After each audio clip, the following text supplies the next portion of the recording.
All right, peace, and Black Power family. Welcome to another episode of Do Not's Radio, broadcasting live on YouTube.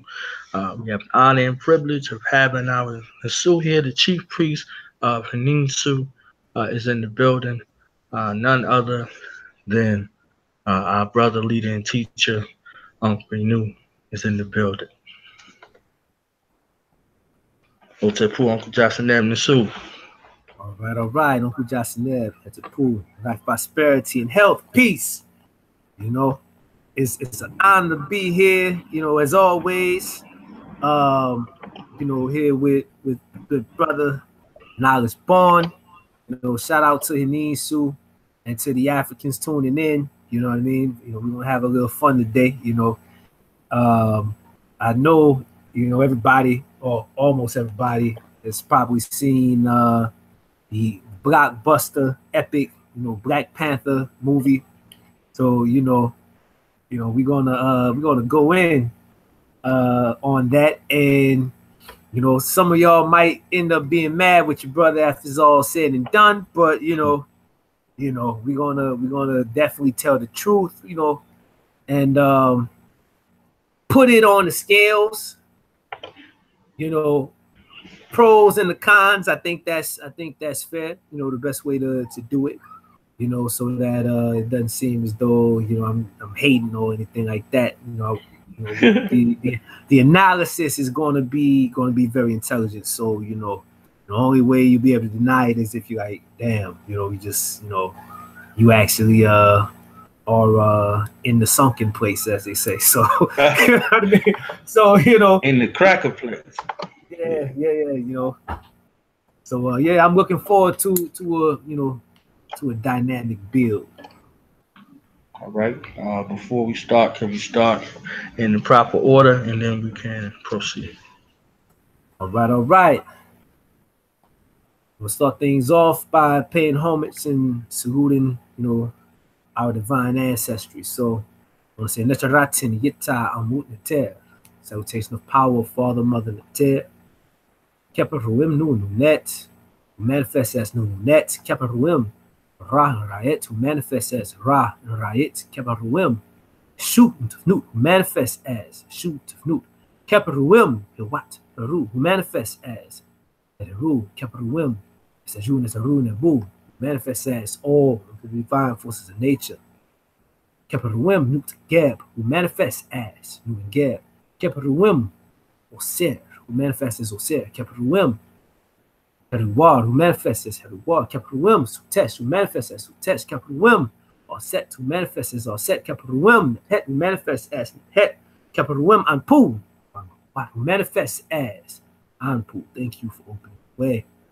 Keparuim Heru Sa Oset Sa Oset, who manifests as Heru, son of Oset and Oser. Keparuim Tahuti Dwai Madunater, who manifests as Tahuti. Thank you for the Madunater. Keparuim Subek Dwai Imiumu, manifests as Subek Imiumu. Nempehu, dwell in water, order be in. Keparuim Pesaju Netaru Nebu, what? Pesaju Netaru Nebu Neches, who manifests as the great forces of nature, the minor or small forces of nature. Netaratin Pesaju, Netaratin Yita Amu Neter Keparuim, Osa Kinti Aminti you, Jerti you, Imu Hat Imu Ba, to you, O Shapsu Yaku, Esiu Imaku. Salutation of power, Father, Mother, Neter, who manifests as Oser, foremost, chief amongst the Westerners. Their ancestors, the legendary ones, the ancient ones, those at the head, those at the front, the venerable ones, the honorable ones, the sacred ones, the holy ones, the praised ones. We salute and pay homage to our ancestors. Necharatin, Damed. Salutation of power to the collective of African people who are manifestations, expressions, and incarnations of the divine ourselves. Droit de terre.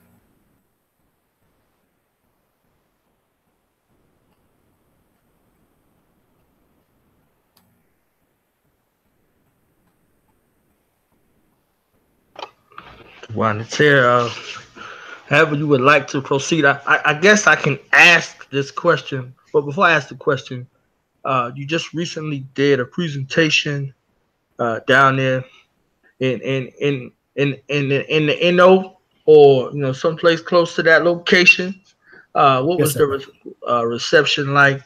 From the people. How were they able to receive what was being conveyed? If you could express any of the sentiments of our people in regards to this film and your information. Okay.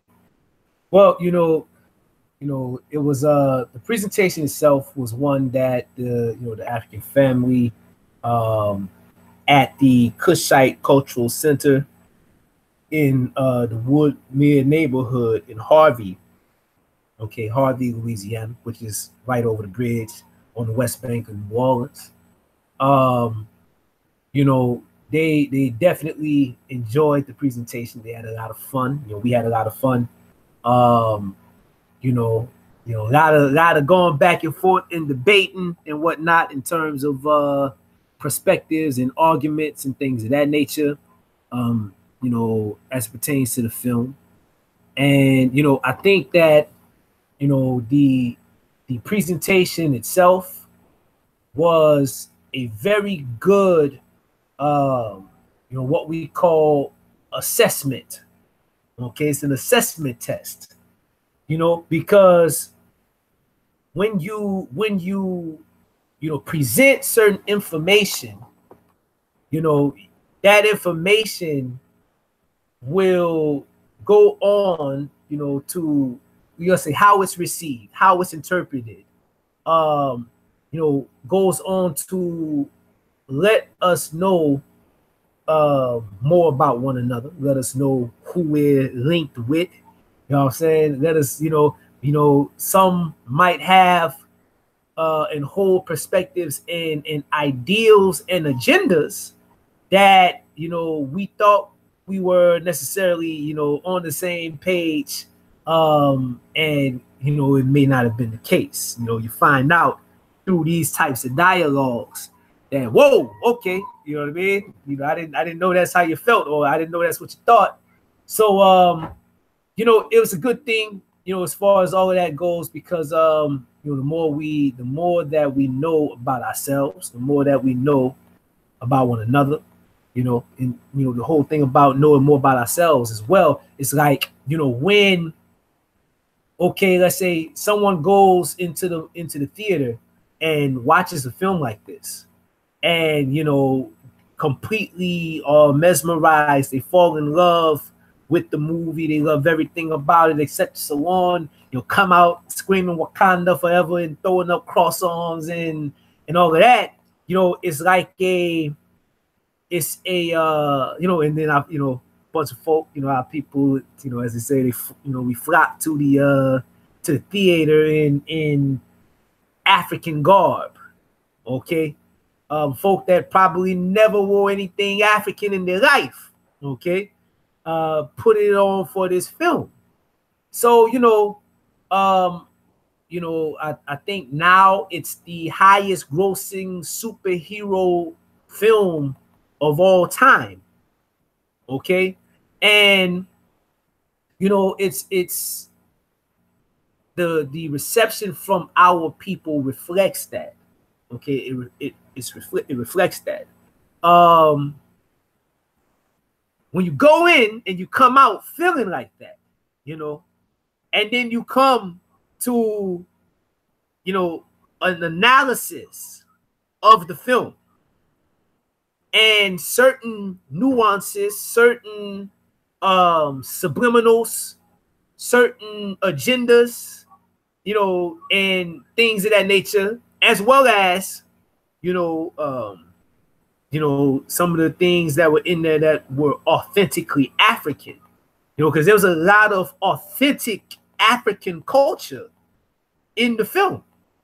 Okay, so the presentation, it showed those things that a lot of our folk may not have realized, that okay, this is this is something that is actually, like, this is real. what you're seeing. This is actually in the traditions. This is in the culture, right? Those things were expressed in the presentation, and you know, I know that many in attendance didn't know that. And then there's the other side that I mentioned, the nuances, the subliminals, the hidden motives and agendas, and just complete, devilishment. The other side of the game that you might not have realized, or might have slipped past your Aankhu, your discriminative faculty. And it's like, damn, you start feeling some kind of, we got to wrestle with that now. So it was a good opportunity and presentation in terms of self-assessment and being able to know more about the folk that we're around, and folk that are our comrades. You know what I mean? So I think it was excellent, and the feedback from from the folk there. They had a lot of fun, had a good time.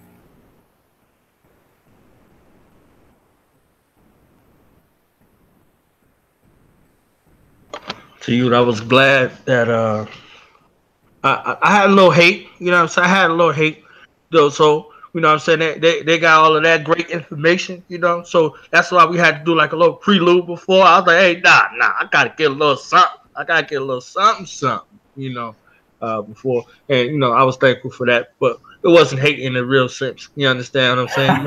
You at where you at. So the folks who listening, if y'all want to get that authentic presentation, y'all want to get, this true analysis, y'all have to get a hold of Aankhu Benu and get them in your city. You see what I'm saying? Because there's a lot of misinformation that is out there in regards to African traditions in general, and particularly at Now Valley culture in specific.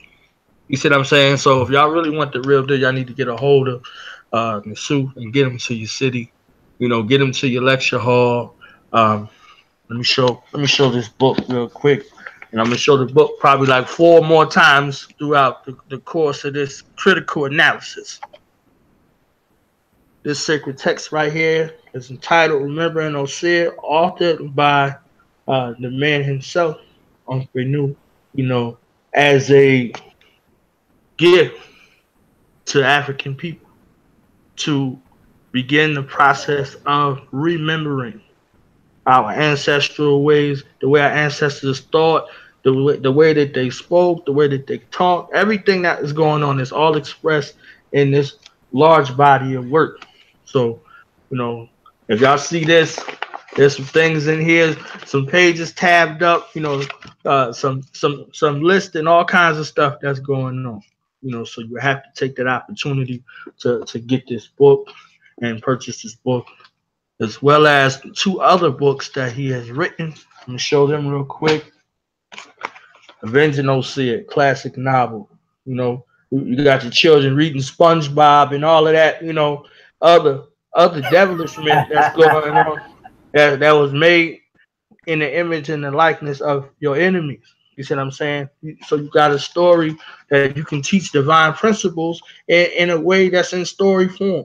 You see, and also The Key to Eden, a great book that's a transition piece from, folks who might be in another place, easier way to kind of bridge the way from family traditions into true family tradition. You see what I'm saying? So great bodies of work that were produced with us in mind. So let me get back to this right here. And however you would like to proceed. Okay. So let's start this way, right? We said, we, put it on a scale. Let's start with my experience going into the film, because I went to the theater to see it the day or day after it came out, and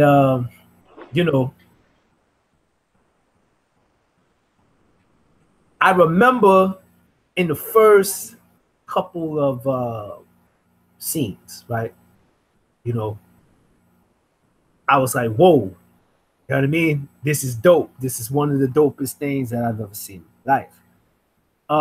However, you know, I was prepared, you know, for, you know, pretty much what ended up happening by, you know,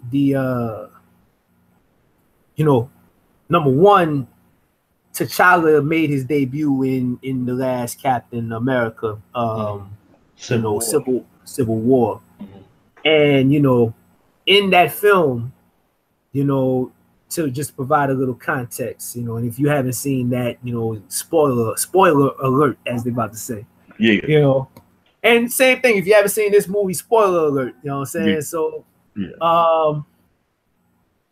you know, but in the movie, Captain America, you know, not Silver, pardon me, Captain America, Civil War, you know,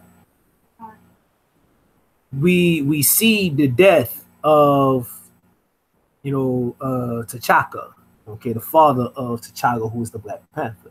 You know, he's making a speech at a conference in, you know, I want to say it was France or Venice or something like that, and you know, a bomb goes off and he's killed. And T'Challa, he spends the entire movie trying to avenge his father. Straight up. Okay, going after the man that he felt was responsible. You know, he thought was responsible for his father's death. So he ends up catching up with this Wazi, right? And you know, so you know, Wazi, you know, European by the name of Bucky. Okay, they call it. You know, the Winter Soldier or whatever. And you know, he overhears the story about what happened to this Winter Soldier, who was, you know, pretty much put through brainwashing, and you know, it kind of you know, reflected back upon, you know, the whole Manchurian Candidate thing, where, you know, there was certain code words that would activate the program that was in the dude's head. So this, you know, he learned that this cat here was just a puppet, you know, that was programmed to do what it was that he did. And you know, so he was the trigger guy and the fall guy, but he wasn't the brains behind the operation. Now, hearing this, T'Challa lets him live, he lets him go. You know? And then he goes after the dude that was actually, you know, that he felt was actually responsible, the one that activated the cat. You know, he gets to this guy. And here's another sob story about the death of his family and how, you know, the Avengers were there and, you know, they just left after it was all done. This and the third, you know, think they died accidentally or something like that. You know, something along those lines. But after listening to this guy, he says to him, you know, vengeance has consumed you. Okay? I will no longer allow it to consume me. This is what he said. He says, vengeance has consumed you. It is consuming them, you know, because the Avengers were fighting each other, you know, tearing each other apart. And, you know, he says, I will no longer allow it to consume me. You know, I think the wise, he says something to him like, you know, I am sorry about your father. He seemed a good man with a dutiful son, right? Etc. So on, right? And, you know, to me, it seems like, you know, both Wazi's sob stories was enough to melt, T'Challa's little old heart. Okay. To where he didn't want to, he no longer felt obligated or felt the urge to avenge his father. Okay. So he decided not to kill the guy. The dude goes on, he says, he says to him, you will face justice, or justice will come soon enough. The dude tells him, tell it to the dead, right? Tell it to the dead. And he pulls out a gun to kill himself. And T'Challa, the Black Panther, leaps, very, very quickly and passionately to stop this man from killing himself. This European. Okay. Now, with that in context, I was prepared for some turn the other cheek, okay, kumbaya stuff coming from him in the actual Black Panther movie. Okay. And that last scene from Civil War, with with him stopping the guy from killing himself. If you contrast that to the death of Njidaka or Killmonger in Black Panther, A and B it, and look at the difference. Look at, he says to Killmonger, maybe we have time, we can heal you. Killmonger says, why? So you could, lock me up. You know what I mean? Nah, bury me in the ocean, with my ancestors, what I'm saying, that died in the Middle Passage because they knew that, death was better than bondage, or something along the lines, right? And then he goes on to apparently finish himself off with the sword. There was, how you say, T'Challa stood there and just watched. Maybe we can heal you. Maybe there's time for us to still heal you. Why didn't he leap? Why didn't he take action to stop him? Just things that you have to A and B. Look at the way things ended in Civil War. In comparison to, this situation here, the way that things ended with Killmonger and the Black Panther. 2 suicides apparently, right? And one was stopped,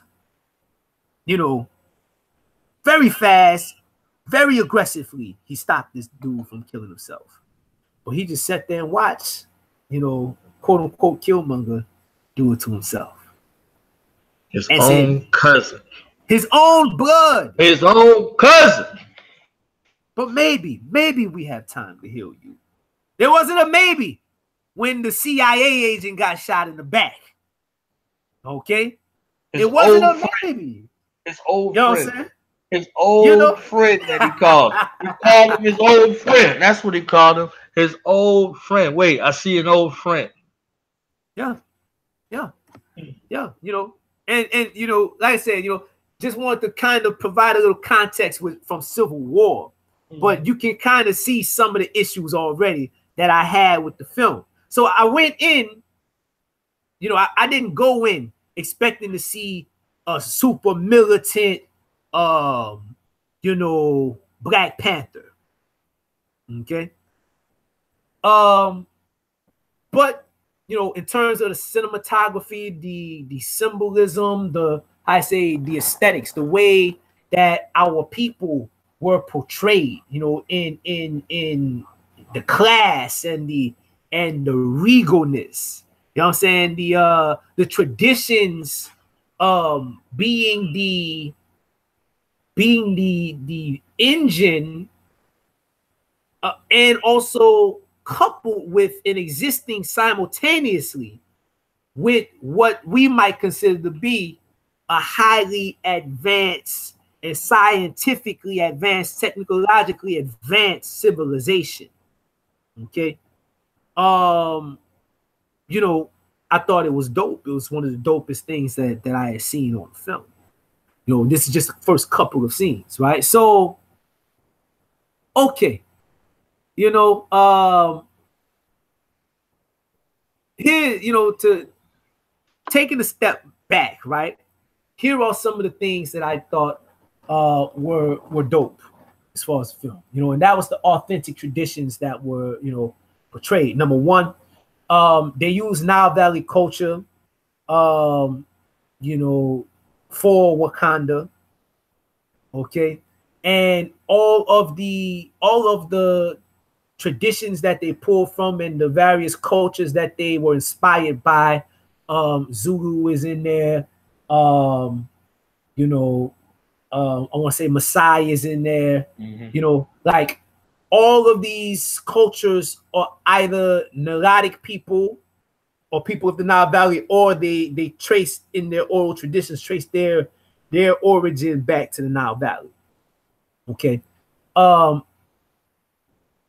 I thought that was dope because, you know, if you're familiar with my work, you know that, you know, I am a strong proponent of Nile Valley culture as Pan-African culture.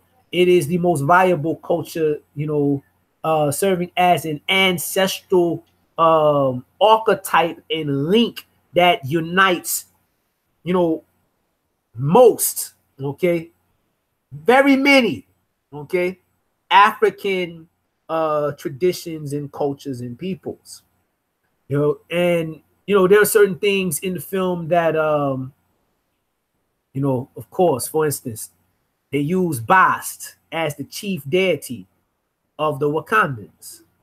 Bast, of course, is an actual Niteret from the, you know, Kemetic tradition.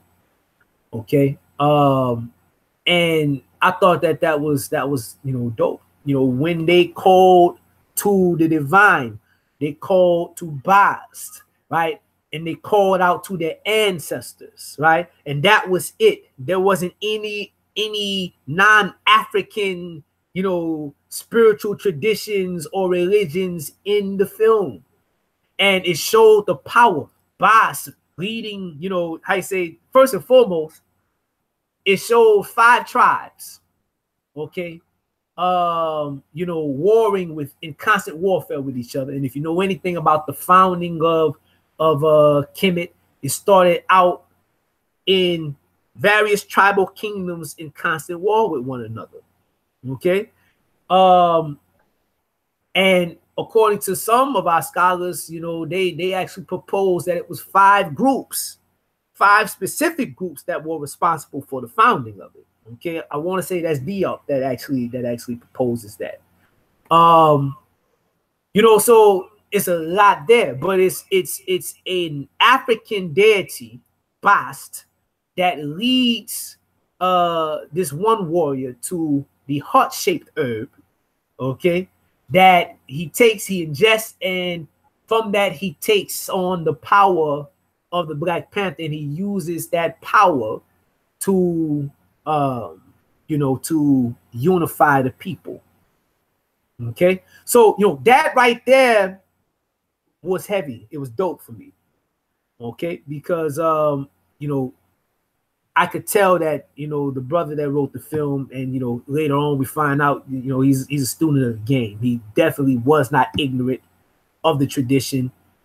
Even the brother that plays T'Challa, in his Breakfast Club interview, he mentioned the various cultures that they pull from, and he mentioned Kemet by name. You know, he said Egypt or Kemet, right? You know, he says that. You know, and this is something where, you know, these brothers and sisters are not ignorant. Okay, so they knew what they were doing, right? You know, the brother that wrote the film, You know, you see certain colors, red, black, and green, present throughout this film. Okay, they weren't ignorant, and he did it intentionally out of his own mouth. You know, and referred to it as a Pan-African flag. This was intentional. So, you know, there's a lot in there, culture-wise, that, you know, that is authentic. The I say the taking of the heart-shaped herb to go into the spiritual realm to communicate with the ancestors. Okay, this is a very authentic thing that takes place in our culture and traditions. You know, when you're talking about initiations, you know, or even if you're looking to just, you know, make contact with the spiritual realm, in the traditions there are certain herbs, the technical term form of entheogens, okay, that one ingests, okay, to take them into the spiritual realm, right? And you know, with the ritual where T'Challa is, you know, going through that, you know, he's going through that. That's like an initiation ceremony where, you know, in many African cultures and traditions, you are either buried alive, you know, or you are kept in an isolated place in total and complete darkness for an extended period of time to go into that spiritual realm and have that experience. Okay, so this is once again something very authentic. He took the heart-shaped herb. Okay, that herb, once again, ingesting that, taking them into the spiritual realm, and then the fact that the herb was heart-shaped, okay, and he's being initiated and elevated as the new Black Panther or the new king. You know, that heart-shaped herb is not coincidental, because the heart, of course, represents the will in our culture, in our tradition.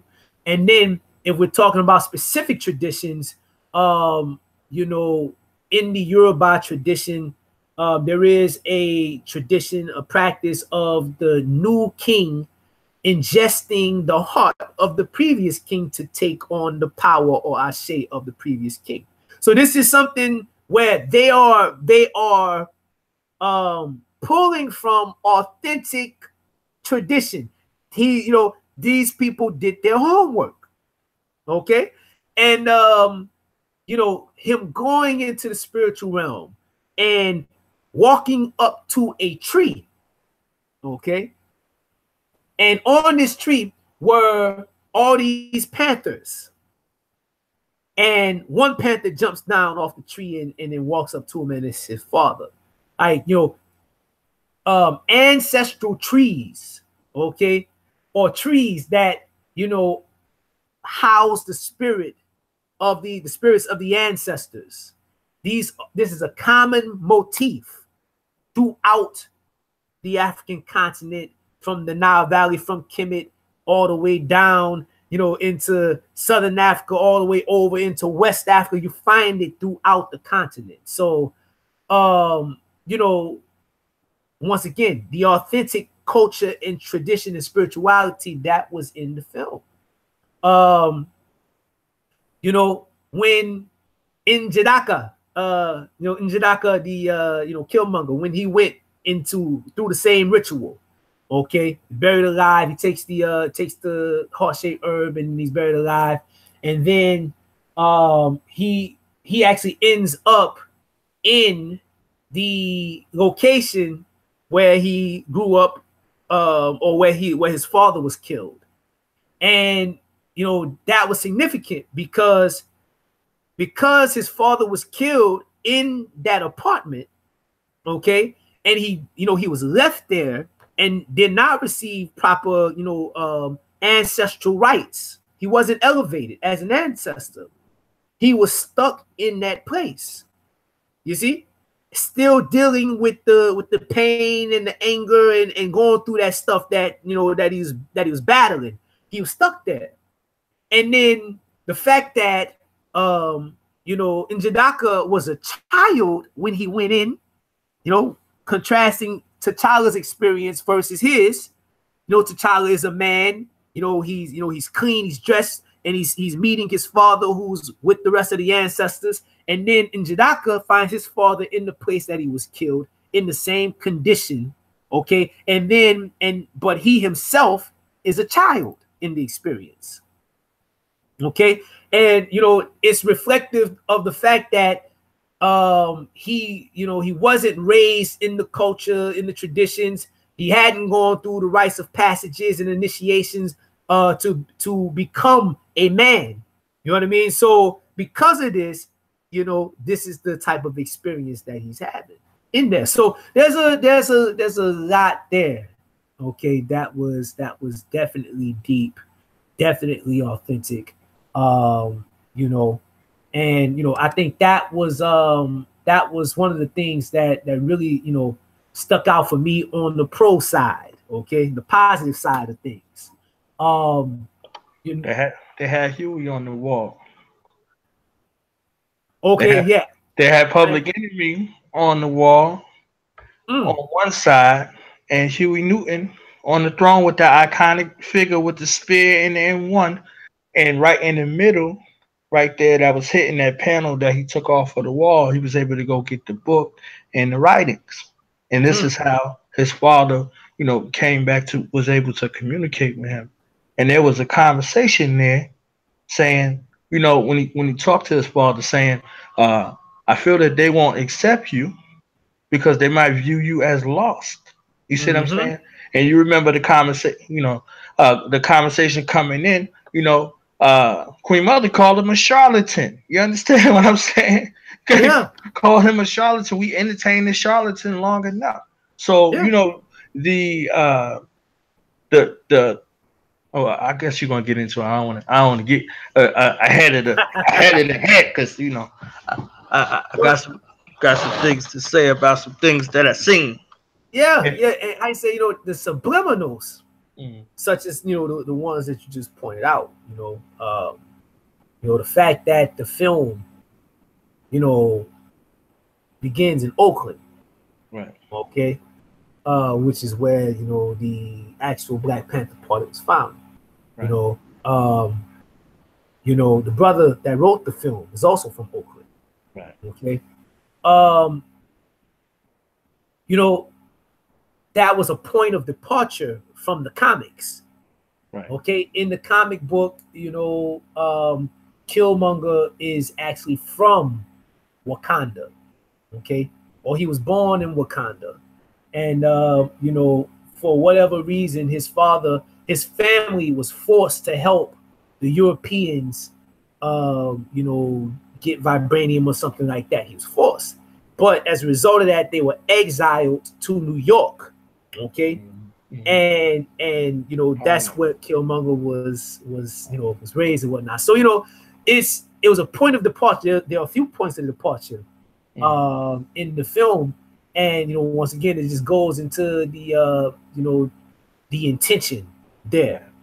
Okay. Huey Newton, Public Enemy, right? They use the phrase that what was his name in the film? Njoku, Njobu, right? Njobu, had gone to America and been radicalized. First and foremost, radicalized. This is what they said. When you hear that type of language, okay, who do you usually hear it in reference to? People that they consider to be so-called terrorists. Right. Okay. He was a Muslim immigrant. He went to this particular mosque and he was radicalized. This is what they say. Right? Choice language. Radicalized. And radicalized by who? We don't get any kind of sense that he was you know, Muslim or anything like that in the film. You know, he was, you know, what we would call a conscious African, an actual like a Pan-African revolutionary nationalist. Right. Okay, that's what he was. So, you know, it was a lot there in terms of subliminals, you know what I'm saying? You know, I don't think we'll be able to crack them all today, but we're gonna get into a great bit of them though. You know what I mean? Yeah, that subliminal was deep. And in regards to the film, he was doing the job that they had him do. I mean, he was a war dog. You see what I'm saying? Like, T'Challa's love interest. She was a war dog. You see what I'm saying? And she was looked at the same way he was looked at. You see what I'm saying? Like with no allegiance to the nation, and they doing the grimiest job on the planet. This is a war dog. This is a spy. You see what I'm saying? So when you start looking at it, and terminology comes out, you see what I'm saying? You could see this is your love interest. You see what I'm saying? But her sister was, the leader of the military responsible. So there was another type of situation that was going on, and I know you're gonna get into that, so I ain't gonna, do that too much.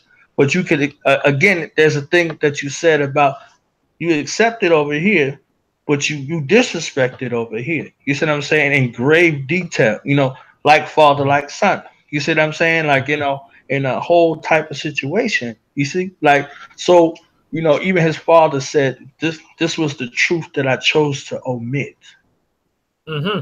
You see what I'm saying? Like, so and T'Challa's response to this was the monster of our own creation.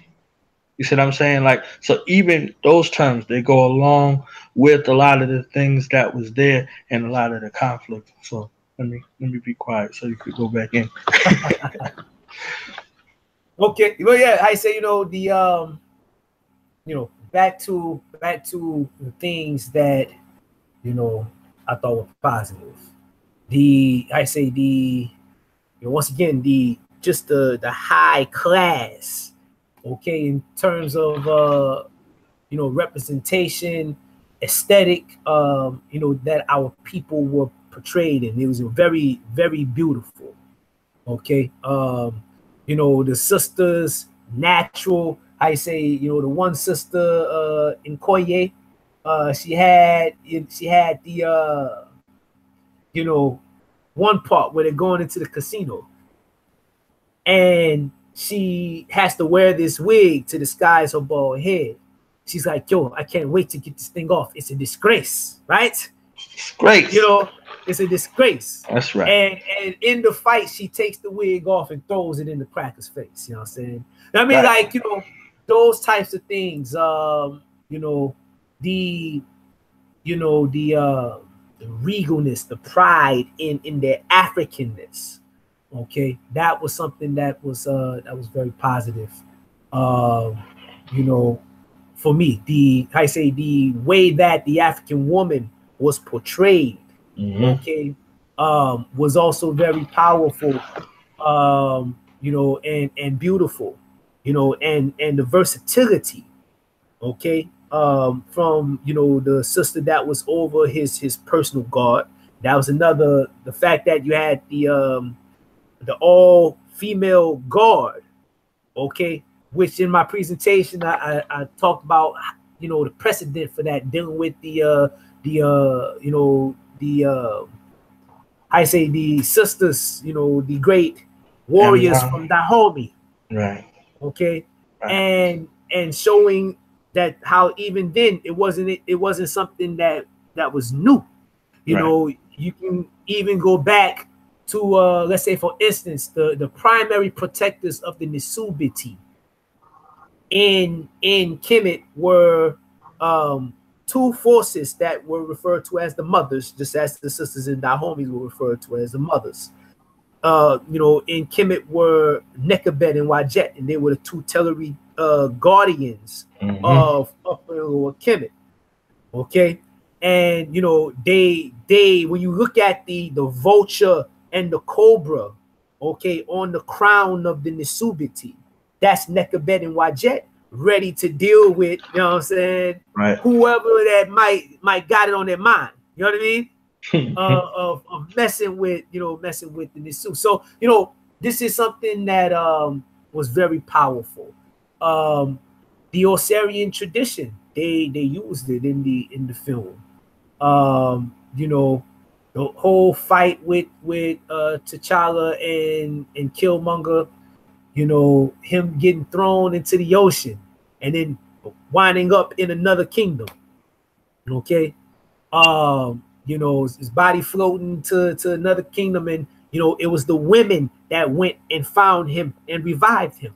When Osiris killed, Sutesh, traps him in the coffin and whatnot, throws him in the river, and his body sails up the Nile up into the Palestine region, a place called Byblos. Okay. And Osset, okay, is the one that goes, right, and finds him and performs the rituals and whatnot, on him. So, this is something that they're drawing from. And there's some subliminals in there too. The fact that when they found him, he was on ice and all of that. We get into that a little later. You know what I'm saying? But it's something, like I said, they really did their homework. The civility of African people, okay, was another positive thing, but I also included that as the first negative as well. Okay. It was something to where they showed us in high, what we would consider to be high civilization. You go to,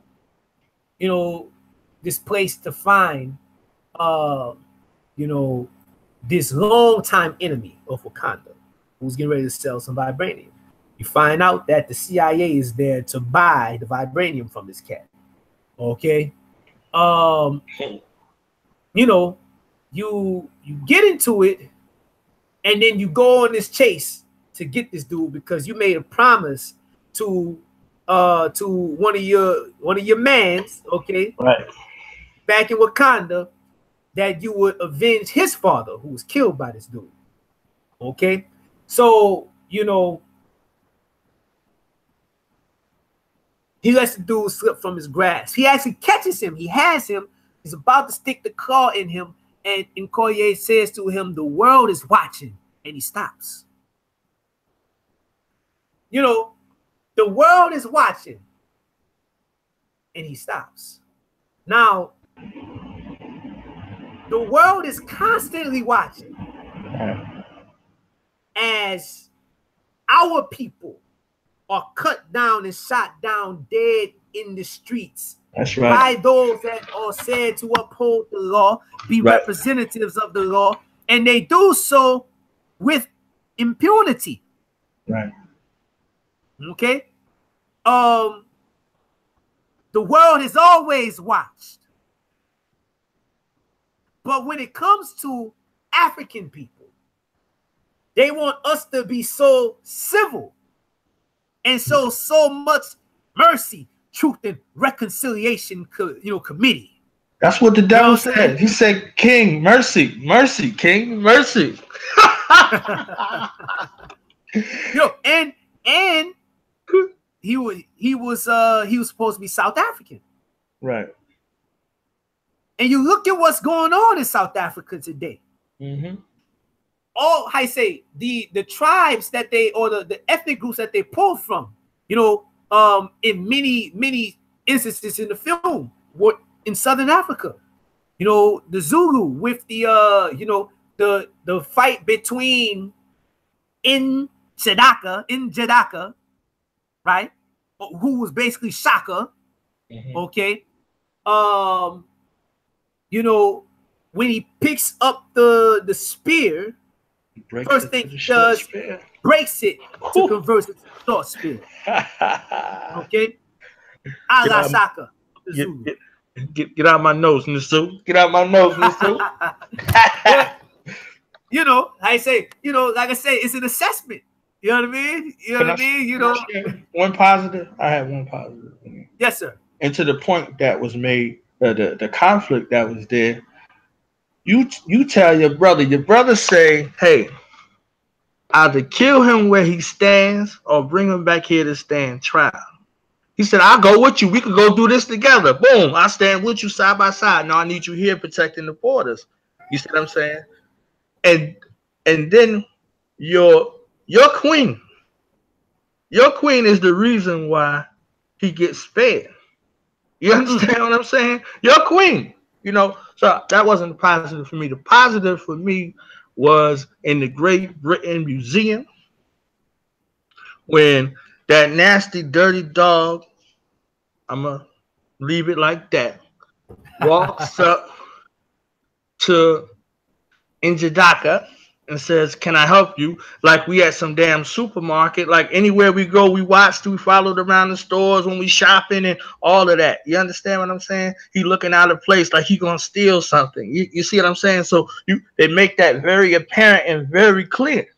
You see what I'm saying? So, the contrast, you see, everywhere that T'Challa goes, he's received in a certain kind of manner. He even did that James Brown walk when he was feeling himself after he became the king. He walked down the little thing into his sister's lab, right? You see what I'm saying? He was feeling himself like, I made it. You see what I'm saying? But this first scene, the first time that we see into Dhaka, he's in this Great Britain Museum looking at all of these ancient African artifacts that was stolen. Ancestors killed, and he's looking there at him like, so the lady comes up and said, oh, can I help you? So they have a little dialogue, and he's like, tell me about this one, blah, blah, blah. He was like, what about this one right here? Oh, this came, to Britain and blah, blah, blah. You understand what I'm saying? Yeah, the British stole it, but it's from Wakanda. He said, don't worry, I'm about to take it off your hands. She said, oh, this item is not for sale. And if you pay attention to, if you understand like military strategy, you seen every scene that he was in, he sized up the room. Every time. Like every time he did like a security sweep assessment of what it was. You see what I'm saying? Like father, like son. When you first saw his father was setting up a scene on how they was gonna hit. It was the moves. You understand? Like this. So he comes from a place, a lineage of military strategists. So it's not a surprise that our enemies took that and honed in on that. They didn't give him anything. You understand what I'm saying? He knew exactly what he was going to do and how he had to do it and where he had to go to get it. So this whole scene is described. It looks like it's innocent, but it's very lethal and it's very calculated. You understand what I'm saying? So he tells her, and I know you're gonna go in on it. He tells her, you got all the security in here watching me ever since I walked in, but you didn't pay attention to what you was putting in your body. Mackendall. Right. And destroys this crap. He destroys her, and then he destroys the person that couldn't be destroyed. They was acting like they had some loyalty to this beast. He ain't have no loyalty to this beast. It was all planned, calculated down to the second, and he had to sacrifice the woman that he loved. So look at the contrast on the other side, where the woman that the brother loved, who was the general, head of the military, was the reason why he was able to get away. You see what I'm saying? So then you see on the other side, he had to sacrifice the woman that he loved because he would be damned if he would be allow his woman to be killed by Claw. And he killed Claw. And he drug him in that damn body bag to Wakanda. And threw that little disgusting, deformed body on the ground. You understand? That made my day. That made my day right there. You understand what I'm saying? Like, I'm here delivering justice. You got 2 generations that couldn't do it. 2 generations that couldn't do it. So in his eyes, he was not fit to lead. So from either that challenge or the first challenge, we would have to understand and see that these were both set up in a way for, if you're seeking a leadership role in traditional African society, you got to be able to get down. But he didn't. He only got down with people who looked like him. He only got down with people who look like him. You understand what I'm saying? He ain't hurt none of them crackers in there. He might took a couple down, but he took them down protecting that other bastard who should have just been left to die. So that made my day to see that thing in that body bag being drugged and presented as a gift, as an offering, as a sacrifice. So he knew by delivering justice who to bring it to and what that would mean now. You understand what I'm saying? So that was definitely something that was the truth for me. You see what I'm saying? Like, oh man, this was beautiful. Like it made my day. You understand what I'm saying? Like I was hoping to see some kind of example of this warrior spirit that exists within our people. We've seen all of the class, we've seen, the Dora Milaje working together as a unit, boom, boom, boom, and everything else that was happening, but we didn't see the death of our enemies. So those two opportunities, he didn't give a damn about that other dog or this other dog. You understand what I'm saying? So he was out there doing that thing, to the point where he confused the other dog. He was like, he's not Wakandan, he's one of ours. So there was a thing in that type of situation where I just really looked at it and liked the fact that they did include that, even though they showed that old dog Stan Lee in the casino for a second. You see what I'm saying? It ain't stopped what was supposed to happen. So let me back up off of it. Yeah, so what you're saying, the other thing that was a positive point that I put on the positive side of things was the conversation. I saw, I watched the Breakfast Club interview with Chadwick Boseman, and he talked about there's an in-house conversation that takes place, and there absolutely is. In the film, you have the brother who, like his father, was a Pan-Africanist. The intention was to take the resources of Wakanda and get them in the hands of oppressed Africans throughout the world to overthrow their oppressors. Yeah. Okay. He's a Pan-African nationalist, a revolutionary Pan-African nationalist. And he is, in actuality, the only one in the film, maybe besides, the sister that, Lupita plays. Okay. Sure. That is all. Mm-hmm. Okay. That is also a Pan-Africanist. Okay. That's something that is important to recognize. Nakia, right? Yeah, my bad. Yeah. Okay. Mm-hmm. That's something that's important to keep in mind. You have, on one hand, Wakanda, who are isolationists. Okay.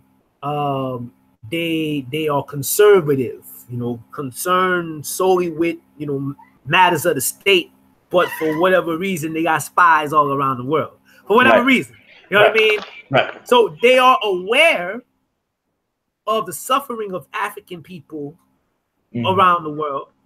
And the brother says, I am, T'Challa actually says in the film, I am the king of Wakanda, not the king of all black people or the king of all Africans. Mm-hmm. Okay. He had a very Obama vibe to him. You know what I mean? I'm not the first black president, or I'm not a black president. I'm the president of the United States. You know what I'm saying? And use that as rationale for not doing a goddamn thing for black people. Mm-hmm. Okay. It's you have the conversation there between the isolationist conservative focus solely on ourselves versus the Pan-Africanists. Okay, but you know, and there's a few other conversations, you know, in there as well, you know, and you know some of the historical conversations that have taken place in this you know, here in this society. Right. Okay, you know, Elijah and Martin. Okay, you know, Garvey and Be the boy. yes, Du Bois, Dubois. Okay, um, you know, Elijah and Malcolm allegedly. Mm. Okay, um, you know, you have those conversations, you know, integration versus separation. Right. Okay, you know, integration and assimilation versus revolution. Mm-hmm. Okay, like these things, these conversations are taking place within the film, and you know, it's it is a positive for the conversation. However, the way that it was portrayed was not a way in which the scales were balanced. It was definitely one-sided. Okay, you have this brother who is a revolutionary. He is by any means necessary. He is highly trained, highly intelligent, went to MIT. Okay. You know, and you know, was a spook who sat by the door. Right. Okay.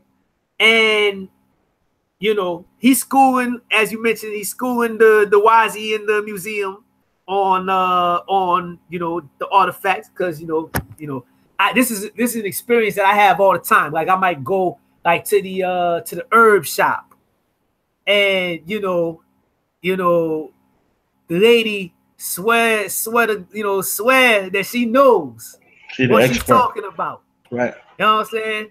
And I end up schooling her. You know what I mean? And it's just something that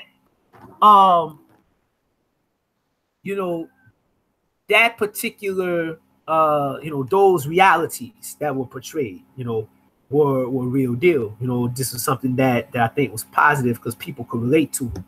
But you know, what I found it to be a very anti-pan-Africanist, Right. anti-revolutionary, Right. you know, anti pan-Africanist, especially from here, because when you look at it, the liberation and independence struggles on the continent from the 60s and the 70s. Right. Okay, you know, when you listen to the leaders and they tell you who inspired their movements, That's right. they tell you that they were inspired by those of us from here.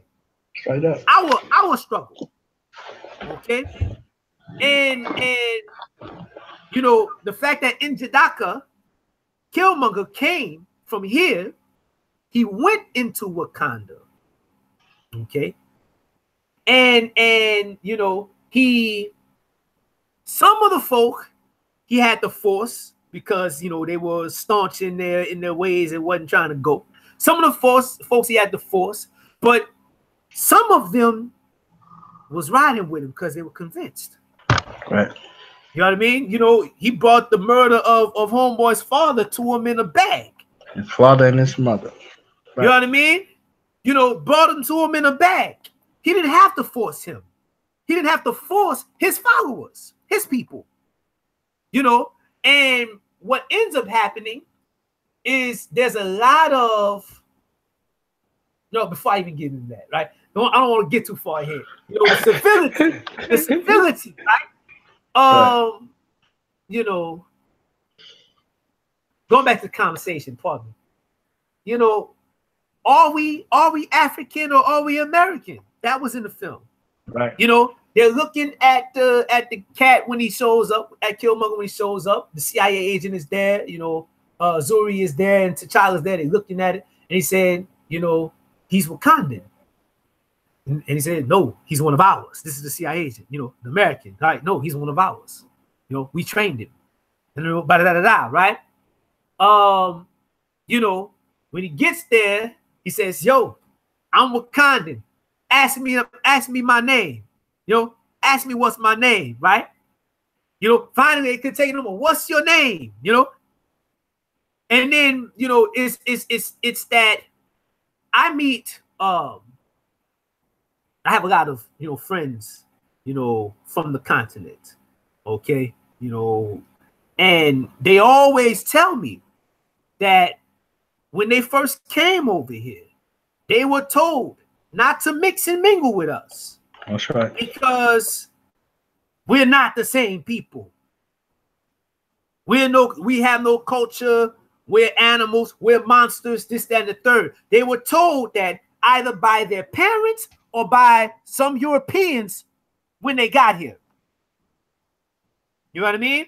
That's right. So that whole thing, that exchange right there. Okay, he's a charlatan, as you said. An imposter. Okay, right. Is he Wakandan? No, he's one of ours. That's a real thing right there. They allowed that devil to implant that into his psyche, and T'Challa knew who he was and what happened. You understand what I'm saying? So he walked up to him and whispered to him because he ain't want to bring that out.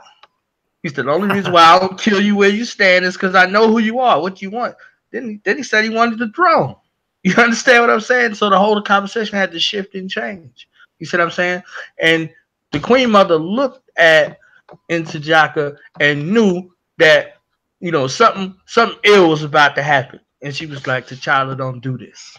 You understand what I'm saying? But his heart was heavy with the sins of the father.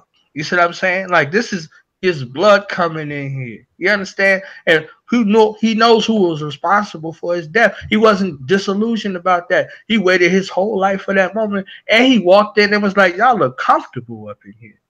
You understand what I'm saying? He was like, y'all look comfortable. It's like 2 billion people on the planet look just like us. And we got it hard.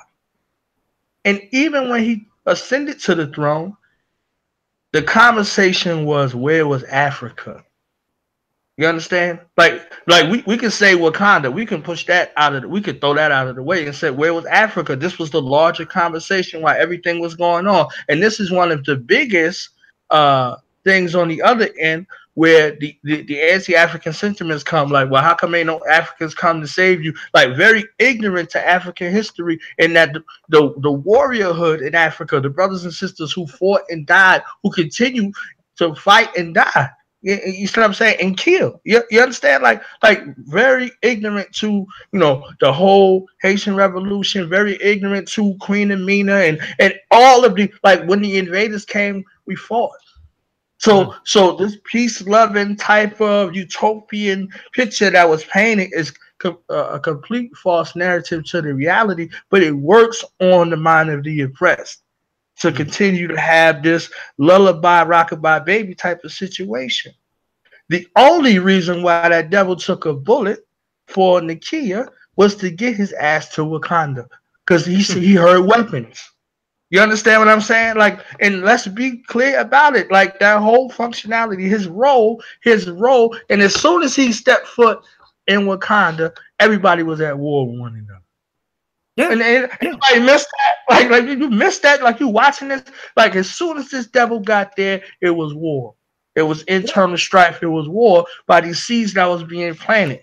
You understand? Like, so just the fact of his mere presence, being in close proximity with one of these dogs, you get affected by it, throw you off. You get you getting at some crack, and the next thing you know, some brother look just like you, or some sister like, leave him alone. Oh, he ain't mean it, and blah blah blah, and all this other. You understand what I'm saying? Like, no, he was good. He was helping them, and now he was protecting his ass. If those weapons got out, heads was rolling in the streets. You see what I'm saying? Chickens was coming home to roast, baby. You see what I'm saying? So it was a type of situation where his whole functionality and job was to ensure that those weapons ain't get out. And who made him the plane? His little sister. You see what I'm saying? The sister who didn't have no connection to the tradition. Technology was better than magic, except for when her brother was dying. She got right in sync with everybody else. You understand what I'm saying? It wasn't no lab and none of that stuff. She was trying to take him to the lab. He said, "Oh, okay, he'll die in 3 seconds." So now being connected to the tradition is the first time she had a real experience with the tradition, but still at the and that made her go fight. That made her go fight. You understand what I'm saying? She wasn't in the lab no more. She was out there fighting. You see what I'm saying? So that connection that was there, we looking at it, in one lens, and then this other lens we see what's going on in regards to brothers and sisters being disconnected. You see what I'm saying? Like, so, we have a lot of conversations that are going on simultaneously and a lot of subliminals. You see what I'm saying? That they're definitely not recognized. You see what I'm saying? Like with the fanfare and the celebration. You see what I'm saying? We could be celebrating and use this as a catalyst, to teach our children, give them a pictorial example, and then point them back to a historical reference. But we can't have a love affair to where we don't see the bruises and the scarring. You see what I'm saying? So, when those two devils was talking, he was like, "What you know about Wakanda?" He knows what he heard on the news, and he the fucking CIA. He don't know nothing about Wakanda. And they don't know nothing about the continent. That's again owed to the traditions, what keeping things safe, hidden in plain sight. You could go there and take, so you can dig up the graves and steal gold and all of that, but you don't get no access to the real information. You'll never get what you're looking for because it's blocked from you. And if you ain't in your right state of mind as an African, you won't have no access to it either. So you'll be just as ignorant as your enemy. So you'll respond in a way that tells brothers and sisters who are serious about this that you ain't serious about this. You might have a good heart, but a good heart ain't good enough to do what need to be done. You can't do that alone. You see what I'm saying? So there's a bunch of situations that were there in the film that I was taking at. You know what I'm saying? Like like one of the greatest lines in the film was "It's challenge day." You understand what I'm saying? Like, so if everybody was presented with a challenge, and that challenge, either they passed or failed. And it looked like they was going to fail at times. Like, there was in some cases there was a pass and a fail. You see what I'm saying? But they was presented with that challenge. You know, presented with that challenge, and Mbaku's assessment of the situation was something that was historical because that tribe had isolated itself from the other four, the other four tribes, and it was up in the mountains. So for him to even come down from the mountains, something had to be going on. He was like, "Yo, you got this little girl in charge of the technology, and she scoffs at tradition." Which was true. You got a dude about to sit to the throne who couldn't protect his own father. That's true. Like, yo, this who you want to lead? You know what I'm saying? Like, so now I got to intervene in the situation. You see what I'm saying? It was my duty in the space of honor. You understand what I'm saying?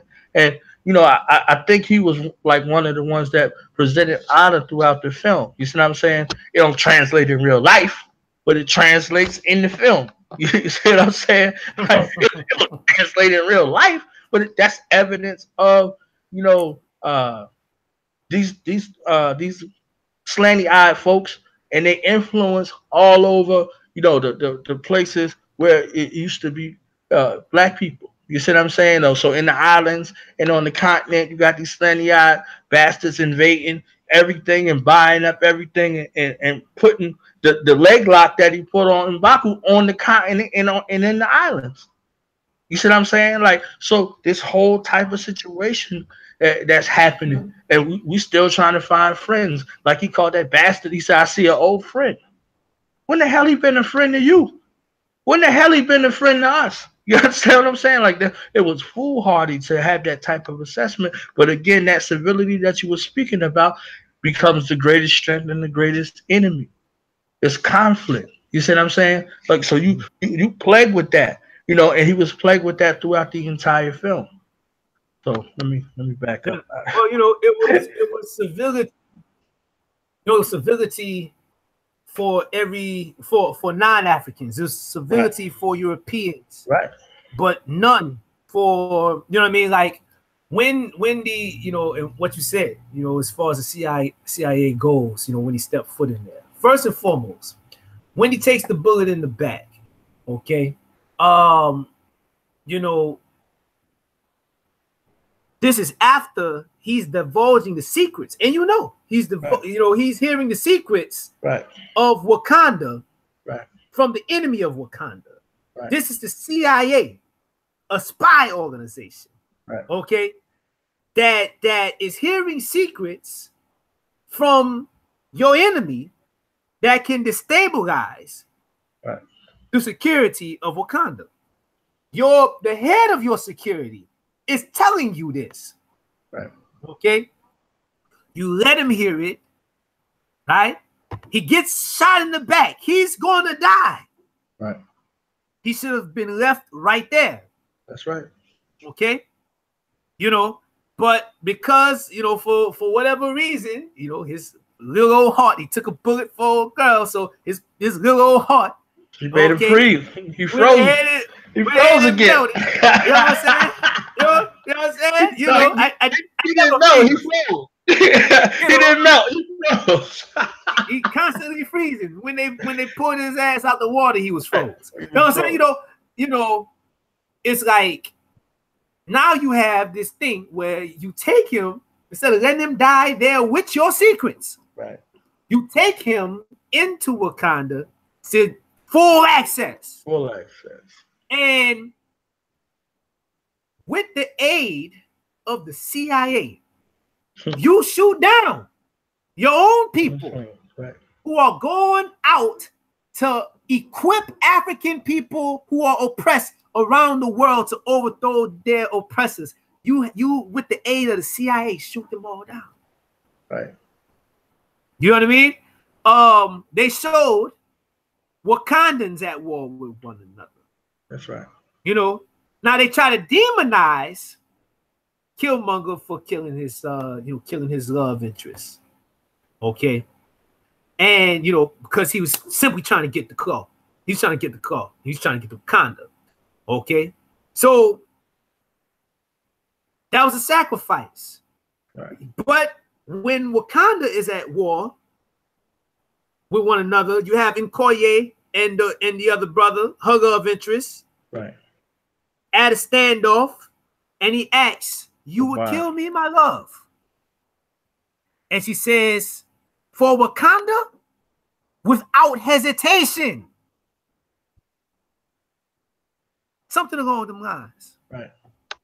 You know, how is it different? But here is demonized. You know, it's civility.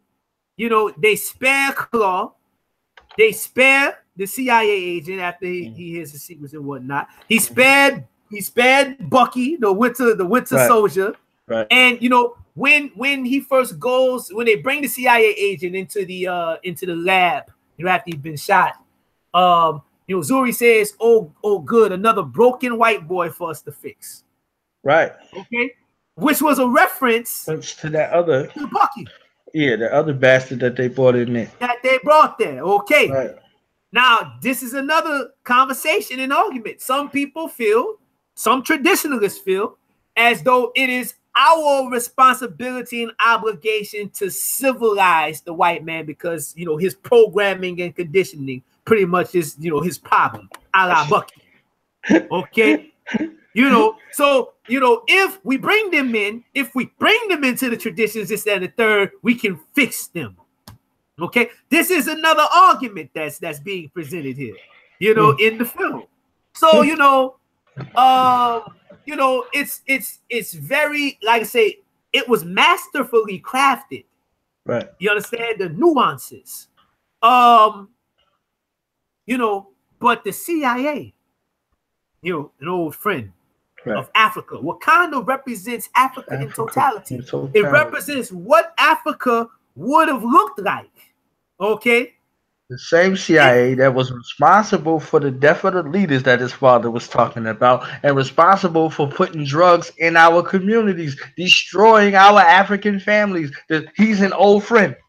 I say the CIA that's responsible for the murder and assassination of Patrice Lumumba. Right. Okay. The CIA that is responsible for placing the puppet that, followed up behind Lumumba. Okay. The CIA that engaged in weapon trade, just like you see in the film, right, with criminals. Right. Okay. That go in and on both sides of a conflict that they start right in the continent, just like we saw in the film. Okay, except in this case, the issue was them trying to stop Wakandans from going out and arming other Africans right to overthrow their oppressors.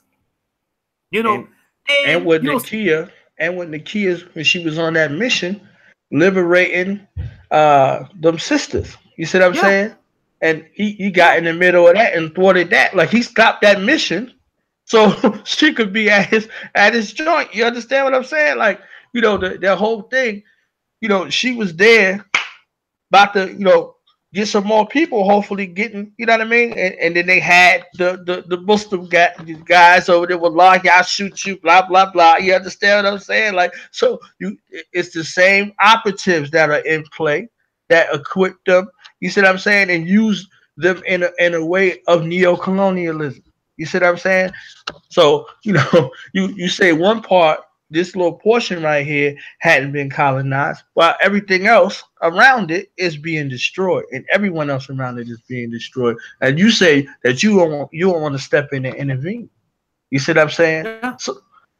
So like, you didn't right the wrongs that you said you sought out to do. You see what I'm saying? Like, you said we got a tyrant on the throne.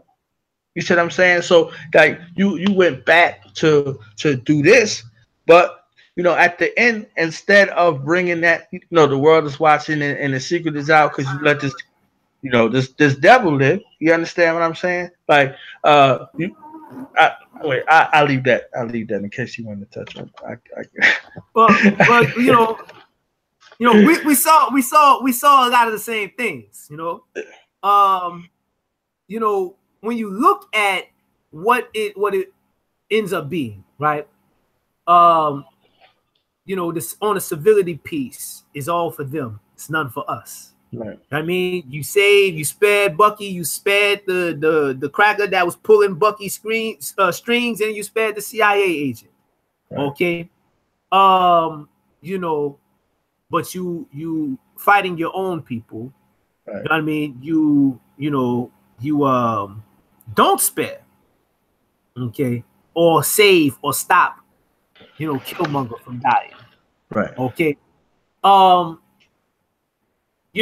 At the end of the film, you got all these African children surrounding Bucky, calling him White Wolf, White Wolf.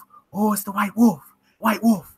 And he wakes up, and Zurich says, "Come, you have a lot to learn." You see, now in the comics, Bucky, he's for whatever reason, the father of the Black Panther, adopts him, and he's raised in Wakanda, and and all that, and becomes a helper in this, that, and the third, the White Wolf, at least, not Bucky, but the White Wolf. They merged the characters in the movie for whatever reason. Mm-hmm. Okay, the CIA agent was not a CIA agent in the comics. He worked for the State Department, the U.S. State Department, as like a liaison between Wakanda and the U.S. He's upgraded in the film, only in the film, making his debut in Civil War as a CIA agent. Right. But see, this is the thing. In the comic book, this guy goes on to become the regent. He becomes T'Challa's regent, who rules in T'Challa's place when T'Challa is out fighting with the Avengers. You understand? So, like, this is, it's ill. okay, the way that this was crafted. That if you're not paying attention, they done pull the fast one on you. What it ends up being, and this is actually a co-op that's going on. You look at, the colors red, black, and green throughout the film when the three main characters, black with T'Challa, green with Nakia, Nakia, and the red with Nkoye. Okay. And these are the colors of the Pan-African flag being worn by those who are not Pan-Africanists. Right. The one Pan-Africanist, arguably, okay, in the film, because we can argue that Nakia was a Pan-Africanist. But Wakanda was not a Pan-African society. They were not Pan-Africanists. So she didn't stay there. Exactly. She didn't stay there. Right. And she was looked at as a traitor to Wakanda. You said you got no loyalty to your nation. This is what her own sister is telling her. You see what I'm saying? Yeah. Well, the brother that is without question a Pan-Africanist and a revolutionary. He's the one that's actually vilified and demonized. Right. And what this is saying ultimately that you should not allow, speaking to the continent, these people from over here, okay, to come over there and infect you with their revolutionary Pan-African ideals. When you see this type, they're killmongers. Okay? And when they come, they're not the same as you. They're one of us. Right. We train them. Right?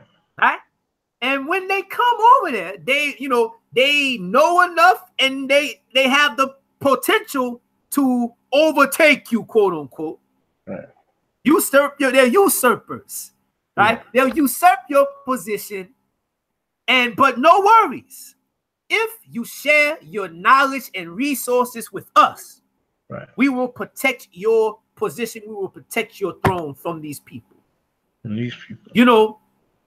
This thing hit home for me because, on my last trip to Kemet, I was told by a brother, an African there, okay, that they just learned that, the CIA, had bought a house in their village to watch them because they worry that one of us from over here will come over there and wake them up. This is his exact words to me just this last time.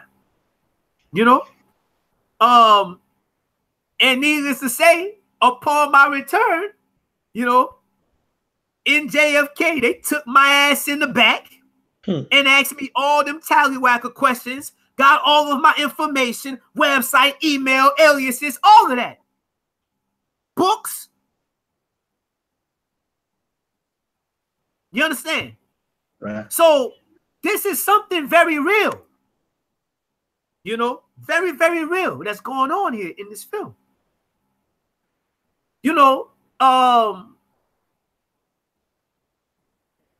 This thing here, is a co-opt. They want to change the face of Pan-Africanism to what it was that these folk were representing, which was ultimately universal humanism. Okay? Universal humanism or what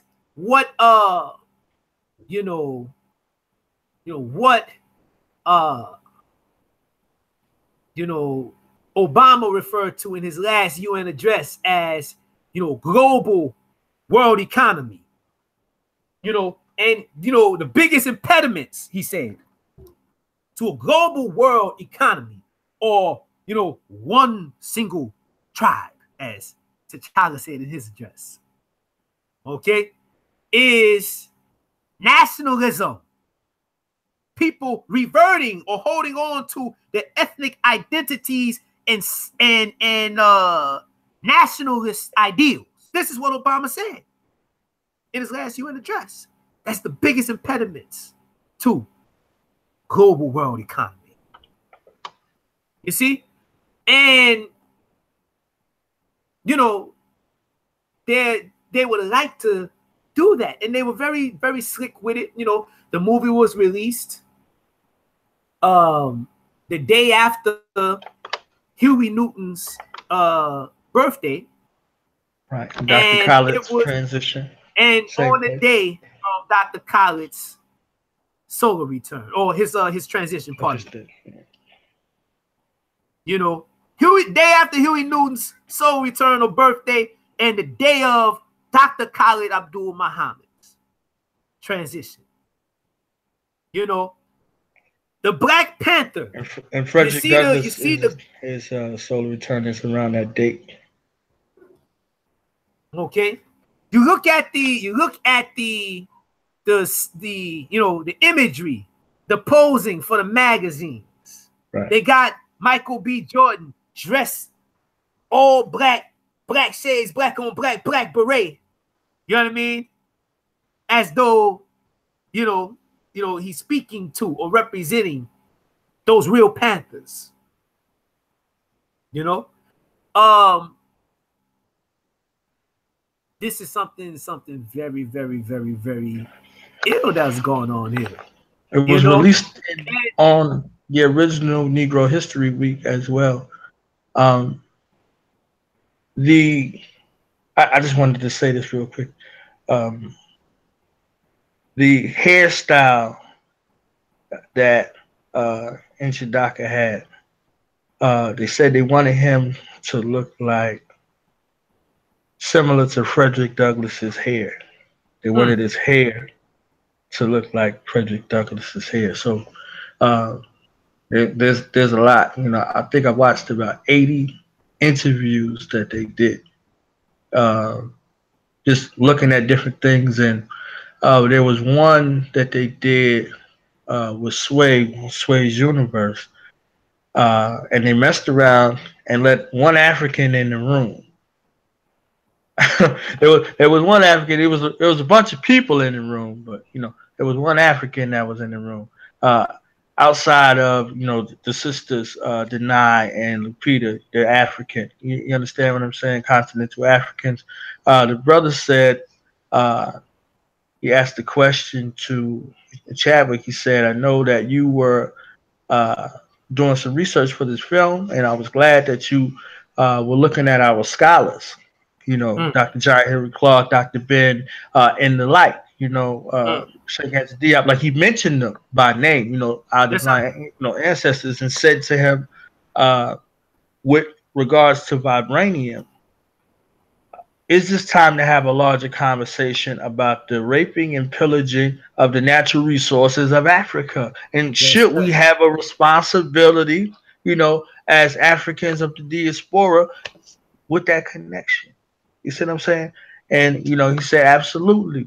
You know, so, you know, there was things that were portrayed in the film. However, when they took the world stage, there was a couple of things there was a couple of different types of things that were represented. Chadwick was very safe about how he spoke about things. You see what I'm saying? Yeah. He was very, very safe about how he spoke about things. And then when the real conversations came up, there was a difference between him and Michael B. Jordan's responses in regards to, you know, some of the things. You understand what I'm saying? Like, he was saying, like, it was a reference. It wasn't general. You know, Michael B. Jordan was talking about growing up black in America. You understand what I'm saying? Like making that claim, being an African here, you trapped, you left for dead. You understand? There was a lot of things that he spoke about that translates in the character. You see what I'm saying? And there was a lot of ways that he spoke, which translated in the character. The continental Africans and what's his name? What's the dude that was in Get Out?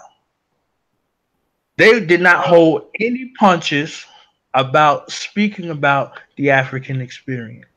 You understand what I'm saying? Like, Lupita was on I think she was with Trevor Noah or one of them. She was like, yo, like the advent of the white man in Africa brought all of this destruction. As soon as the white man came to Africa, and she was very plain about what she said. It wasn't no, yeah, this came with the white man, like straight up. You understand what I'm saying? It wasn't safe. It was, uncompromising, and it speaks to her character in the film. You Yeah, see what I'm yeah. saying? It's again, the guy Winston Duke, like most of his interviews, it was kind of like they had them paired, like they had, it was a situation with Forrest Whitaker's character, the young version that was with uh Inchidaka's father, James. He was there to watch him. You understand what I'm saying? How you send somebody on a mission that you don't trust, and then you put somebody there to watch him? You see what I'm saying? Like that was very clear. So they kind of had them paired up in the way that they were supposed to go. And this is Winston Duke's first film. You see what I'm saying? And for him to take M'Baku, he's got a second film now. He's going to be in Infinity Wars. M'Baku and Okoye are going to be in the film, with Black Panther. You understand what I'm saying? With this next film. And I think the guy's name is Daniel Kaluuya. He was Mm. very plain about it. And Yeah. as opposed to Winston. Winston was just like, in his character, he was being light about the situation. It was kind of like, the laughing type of situation and ha ha ha. And, like he's, overwhelmed. So hopefully, with regards to this, within his personal life, you see, who he's married to, a non-African. You see this other dynamic of this first film and him being so immersed in all of these M'Baku challenges and things like that are going on.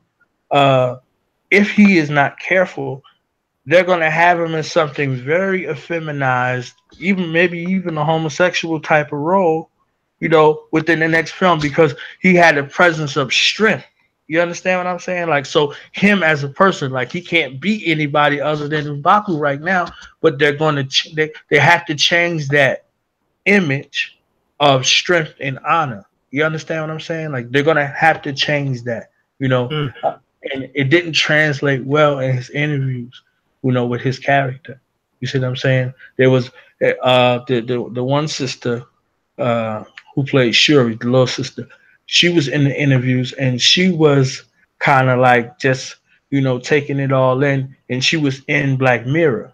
She went from the Black Mirror show to Black Panther, and she Mhm. said, one of the women that she looked up to was uh, uh, Angela Bassett, but also she mentioned Kiki Palmer. She said she saw Angela Bassett in The Killer and the Bee. You see what I'm saying? So again, the inspiration that you spoke about, for these Africans has always been looking at what we have produced as Africans of the diaspora. You see what I'm saying? So looking this this connection that's right there is looking out. But the ones who had the bold stances, they were very bold, and the other ones who had the tap dancing shoes on, you could see it in their character. And I think Ryan Coogler was just focused on making sure that the movie got out, and he Right, didn't exactly. do a lot of Exactly. he didn't do a lot of revealing or divulging about any of the things that was going on. And it's like, well, what about a Yeah. sequel? And what about this? And what about that? The ill thing about him is he put his homeboy on to the direct Creed 2. Mm. You see what I'm saying? Like so, like he's like, hey, I'm doing something else. My homie's capable of doing this, fully capable. So now we're gonna get a chance to see his directing style and what he brings in the Creed 2, because Creed 2 is a situation again, the father avenging the son, with Creed Mm. fighting the Russian son. So Yeah. Yeah. this whole thing goes, and Lupita and I think Denai are working on a film where Lupita plays Trevor Noah's mother, and some other things that they're doing together. So they're going to be doing things together for a while. Um, so as a result, like they came in together, they hooked tight, and they're going to be doing a lot of things together. So there are other things that are going on, and they're at work, and there's an understanding on the continent that there was a trade. a 44 country trade deal that was supposed to have been signed either yesterday or today between uh, the countries on the continent to have like a one identity type of situation. So there are a lot of things that are at work too. You see what I'm saying? Um, with this global phenomena, so we don't want this, to folks to be thinking like this is some saving grace type of situation, and it had nothing to do, with the film. It's just a cultural consciousness that is going on right now as a result of these things. So, take these moments as, opportunities for teaching tools for your children. Get invested in your family, like have a buy-in with your family in a way of learning these African traditions. These traditions are your life's blood. You get a chance to communicate with those you thought you were disconnected with your family members that have left the physical realm. They still exist. You see what I'm saying? So use these as the opportunity. So take the high points, and I give it back to you, Nasu, in 1 second. Take these things that are being presented in a way, uh, not as an attack, but as an analysis. So somebody who loves you is telling you this. You understand what I'm saying? Like there's no malice in my heart. My malice is reserved for our enemies. You Mm. understand? Not for our people. I could give a damn about any of them. You understand? All of them together collectively are our enemies. So we have to stop being enemies to ourselves. You see what Mm. I'm saying? It looked too natural with Africans fighting each other. It looked natural. It didn't look choreographed. It didn't look rehearsed. It looked like business as usual. You see what I'm saying? And that's an atrocity. But when you're not connected to, uh, these traditions, you don't have a sense of belonging. You see what I'm saying? You feel like you're out here alone, and everybody that you love, you know, you have to watch them suffer and leave the physical realm. So you're left with that burden. You see what I'm saying? Non-elevated, unable to elevate. You see what I'm saying? There's to able to rise, able to grow in all of these things. You see what I'm saying? So you got this opportunity to be able to uh, get. I'm gonna go back to the books again one more time. Since I got these few seconds before I give it back to you, so I'm gonna go back to these books real quick. These books that were written with love for who we are as African people, and ensuring that we have the right information. We got Avenging Osir, classic novel, The Key to Eden, classic book, and our sacred text, Remembering Osir, and the Su, in his closing remarks, give you the way to purchase these books right here. And sure you get these books. You know, we got these special people in our life. Every African that identifies as an African should have this book. It's written with the express purpose of you in mind to reconnect you back to your family line. So every African that identifies as an African, that's living or purporting to live an African life should have this book. They should have this book in their possession. So get it for your loved ones, get it for your children.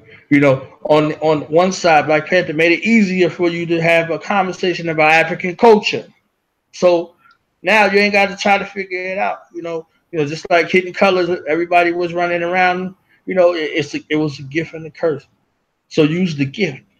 Ride this Black Panther wave, Wakanda Forever wave, and tell these folks to go get this book so they can learn, about our culture and who we are as African people and how our ancestors, conveyed and lived their lives so we can live our lives in the same way and be the best ambassadors of African way of life. Get this book for the family out there. Get this book, share this video, get the word out, let the family know like this is where we need to go from here. And I hand it back to you, so Okay. Well, I say, definitely you know, to kind of add on to the sentiment that you expressing, you know, one thing for sure, I watched, you know, several interviews as well. You know, the brother John Canny, you know, the elder that plays T'Challa's father, you know, he has no filter. And, you know, Ooh, how did I leave that one out? How did you know, I? My bad. You know, he kept it, you know, he kept it all the way real. I definitely encourage, you know, folk go out and you know, check it out, you know. But you know, he was like, yo, you saw, you know, you after watching it, you know, for without a doubt, we built the pyramids, you know, Great Zimbabwe, blah, blah, blah, blah. And in actuality, you see what Africa would have looked like, you know what I'm saying, had y'all, you know, left us alone, you know, you think you helped, but in actuality, you retarded the situation. So, you know, that I say that, you know, definitely our people. And you know, before I put my my presentation together the other day, you know, I made sure to do divination first, because you know, I you know, I know what they gotta go through. You know what I mean? And you know, in order to get through those doors. And you know, there was an interview where the brother who wrote the film, you know, Brother Cougar, he you know, he was talking to, it was on one of those morning shows on ABC, I think, and you know, sister on there, I think Gail is her name or something like that, you know, asked the question, you know, she was like, you know, I was talking to some of the or I was hearing that some of the other, you know, folk on the cast were saying like, yo, can we say that? You know, you sure we got clearance for that? And you know, the brother said that everything was done under the close eye, you know, of Disney and Marvel. And you know, there's a few things in it. You know, once again, the CIA agent was introduced in you know, in Civil War. You know, so this is something that was being prepped. I don't know if the brother had a hand in writing Civil War, or you know, how much input he had into making this cat a CIA agent or whatever. I don't know that, but I know that certain things have to be done a certain way in order for certain films to get made. And you know, I think the biggest thing that they wanted to do was to get the conversation going. You know, the brother T'Challa, you know, Chadwick, he says, you know, there's a conversation that takes place, you know, without regard for white people. You know, white people are privy to it, right? But it's a conversation that takes place, and you can only participate in it if you're, you know, a member of the diaspora, and so on. So that's an honest thing right there, you know. But in it, you know, I wanted to be clear, right? That you know, what it is that took place in that film, if you did not have your eyes open, and you for damn sure going to have to separate the best part from the worst part. You're going to have to settle on the best part. You know what I mean? You won't have to know how to do that and know what's the best part. But you know, it could be another situation where, you know, this is an anti-black identity extremist, you know, promotion with Killmonger. You know, quote unquote black identity extremists, the so-called new terrorists in America. This is an anti-revolutionary, Pan-African revolutionary, you know, propaganda. You know, definitely you look at what's going on in South Africa. They're taking the land from them crackers and putting it back in the hands of the Africans. You know, and you know, they say that some things are happening to these Wazis as well over there. You know, and the leaders in those countries are Pan-Africanists. Okay, the ones that are forcing those that are in charge to take these policies are Pan-Africanists. You know, so it's without question that, you know, there is a shift taking place for African people on the continent and the diaspora, and they're trying to get in front of it. You know, they would like for certain people and certain ideas to, you know, to kind of co-opt or to become gatekeepers, if you will, of it. You're seeing the same thing in music as well. you know, I'm giving the brother and, you know, the family on, you know, on the film, the benefit of the doubt. They doing what they got to do to get it out there. You know, but these conversations are important, and having an analysis like this is important to make sure that we are able to extract the poison that they forced to be in there. You know, some of the subliminals, of course, the CIA shit was a subliminal. You know, the fact that it started in Oakland, and that's where the real Black Panthers actually started. You know, the red, black, and green being with the non-Pan-Africanists, right? The scene in the casino where, you know, T'Challa's talking to the CIA agent at the table, and he hits him on the back, and, you know, the dice goes out of his hands, and, you know, he turns around and says, "Hey, you won," you know, but, you know, T'Challa's gone and whatnot. Then, you know, the old Jew, you know, what's his name? The creator of Black Panther and, you know, most Marvel films, Stanley Lieberman, okay, you know, better known as Stan Lee, walks up to the table and says, "I think I'll just, you know, I tell you what, I'm going to take these." Right, he reaches across the table, bring them over here. Right, he grabs the dice. He said, "I'm going to take these, bring them over here, and hold on to them for safekeeping." Then the two Wazis look at each other for a second, and then the CIA agent walks around and says, "Okay, heads up, the king of Wakanda is here." That right there was so ill, you know, and a whole, you know, just it's so much convo in there. Transatlantic slave trade, the damn Berlin Conference. Okay, you know, there's a lot in there. Okay, there's a lot in there, you know, that we could read from that. But at the end of the day, it's important that we put the film on the scales and you know, have these conversations. And you know, like I said, you know, there's so much in it. One last thing, you know, the fact that T'Challa was on ice when they pulled him out of the water, you know, and he, you know, they gave him the herb, and, you know, he was in the spirit realm, and he was meeting with his ancestors, and, you know, he argued his fathers down. You know, "No, I can't come with you. You know, you are wrong. All of you are wrong." And, you know, you under no circumstances do we ever, you know, take that disposition and yell at our ancestors and shit like that in the traditions. You know, that's something right there. But, you know, the fact that he was on ice may have been a subliminal, you know, play to, you know, Soul on Ice, you know, the book, you know, and, you know, the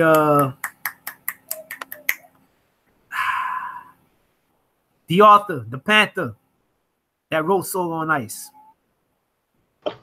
Eldridge Cleaver. Eldridge Cleaver, Eldridge Cleaver. You gotta watch. You gotta research him.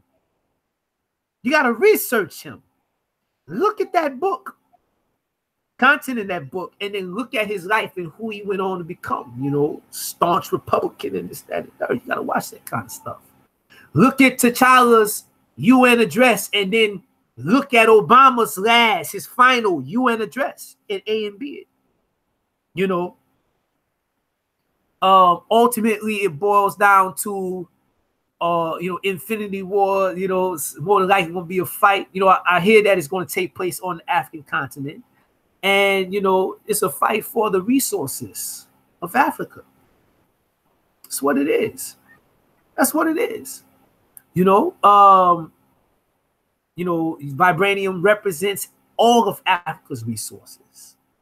And ultimately, at the end of the day, you know, you know, it's like, yo, share with us. Don't let these folk over here and folk that share those sentiments, you know, cause you to take a, you know, aggressive or, you know, revolutionary disposition towards us.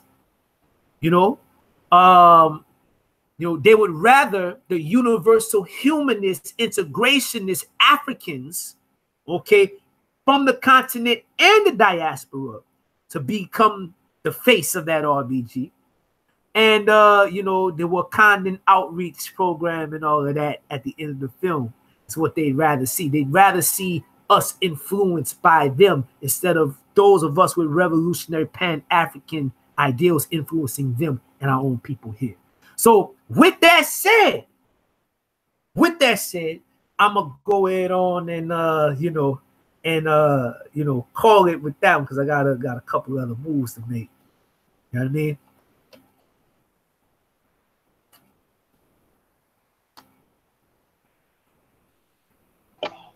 Okay, Mr. Dua, for your time. Can you tell the people how to get those books? You know what I'm saying? And anything you got going on, any services you provide, any initiatives you want to share with the family before we go. Got the floor. All right, all right. You know, well, first and foremost, I want to say dua, you know, to the African family, you know, that are tuning in, you know, and you know, also, you know, great dua, you know, many thanks to you, Brother Bond, for, you know, for extending the invitation to come on and you know, engage in this dialogue here. You know, I had shoot, trying to think the number of slides, but you know, the presentation ended up being like 4 hours the other day when I did that. So it was a whole lot in it. You know, I'm glad that we got the opportunity to, you know, to share some of this with the you know, the greater family as well. So as far as my work goes, you know, I definitely encourage everyone to you know, check us out. You know, you can find my books and more about, you know, our family, you know, our community, Heninsu, at www.heninsu.com. That's HENENSU.com.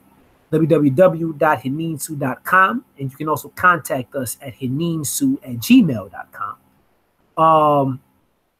You can, I say, you can find me on pretty much any social media platform. Just type in my name, Aankhu Benu, AANKHBENU. Okay, shoot me a friend request. You know what I mean? Holler at me.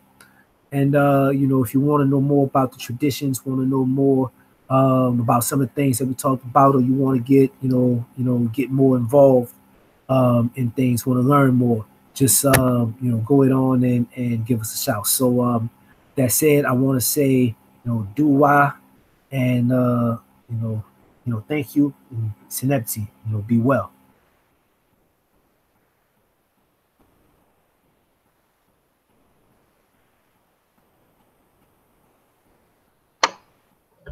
All right, family. Make sure y'all share this archive. Get this around and go get this book. Remember, no said, get this book of Avenging No said and Key to Eating. You know that they gifts for us by us. So with that, peace, love, black power, and we out.